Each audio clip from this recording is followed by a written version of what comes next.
ఒక నిజమైన అన్నదాత రైతన్న గురించి ఇలా చెప్తానండి.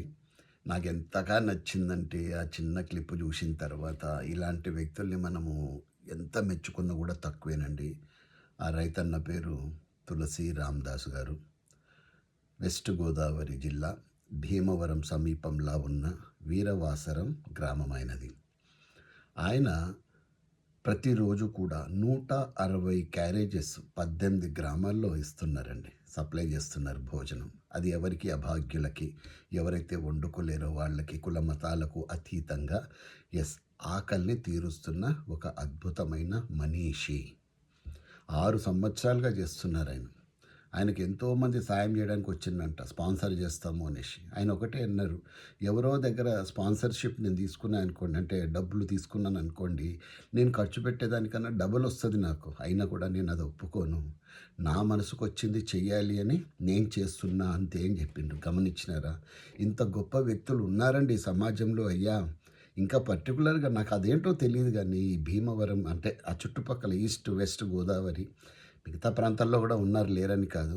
వాళ్ళకి ఎంత మంచి మనసు ఉంటుందండి. రియల్గా చెప్తున్నాను కదా. ఇది చూసిన తర్వాత ఆయన గురించి చెప్పకపోతే నేను నా వృత్తికి న్యాయం చేసినట్టు కాదు. చాలామందికి తెలియాలి ఇలాంటి విషయాలు.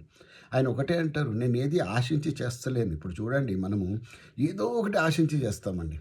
సమాజం మెచ్చుకోవాలి నన్ను, లేదా పుణ్యం రావాలి, ఇంకా లేకపోతే నేను స్వర్గంలోకి సీదా పోవాలి. ఆయనకి ఇలాంటివి ఏమీ లేదు. చెయ్యాలనుకున్నా చేస్తున్నాను. ట్రాన్సాక్షనల్ అనాలిసిస్ అంటారు చూసిండ్రా, అందులో ఒక మాట ఉంటుంది. ఈయన చేసేది ఆ రిలేషన్షిప్ అన్నది ట్రాన్సాక్షనల్ కాదండి. ట్రాన్సాక్షనల్ ఎప్పుడవుతుందంటే, నేను నీకు పెడుతున్నా, నువ్వు నీ నుంచి నాకు ఏం మేలు వస్తుంది అనేది ఆశించడం అవుతుంది అనమాట. ఈయన అన్కండిషనల్గా ఎలాంటి స్వార్థం లేకుండా ఈయన మహానుభావుడు. ఇలాంటి పనులు చేస్తున్నారు. కాబట్టి ధనవంతులందరూ కూడా మీకు చేతనైనంత మీ వైపు నుంచి ఈయనకు సాయం చేయమని కాదు, ఈయన ఒప్పుకుంటలేరు. సాయం చేద్దామన్నా కూడా ఆయన ఒప్పుకోరనమాట.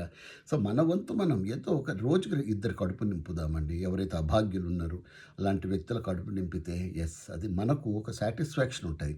మనం ఏదైతే డబ్బు సంపాదిస్తున్నామో దానికి న్యాయం చేసినామో అన్న ఒక తృప్తి అన్నది కలుగుతుంది. ఏదో అంత గవర్నమెంట్ మీద వేయడం కాకుండా మనకు తోచినంత కూడా మనం చేస్తే బాగుంటుంది అన్నది నా విన్నపము అందరికీ కూడా. కాబట్టి ఈ వ్యక్తిని మరొకసారి అందరం కూడా హ్యాట్స్ ఆఫ్ తెలియజేద్దామండి. రైతన్న గారి పేరు తులసి రాంబాబు గారు. ఎంత మంచి పేరండి అయ్యా. పేరుకు తగ్గట్టుగా ఆయన యొక్క జీవితం అన్నది ఉంది. వీరవాసరం గ్రామ ప్రజలందరూ కూడా అయ్యా అదృష్టవంతులు, ఇలాంటి గొప్ప వ్యక్తి మీ దగ్గర ఉన్నారు. సో మన దేశం చాలా గొప్పదండి.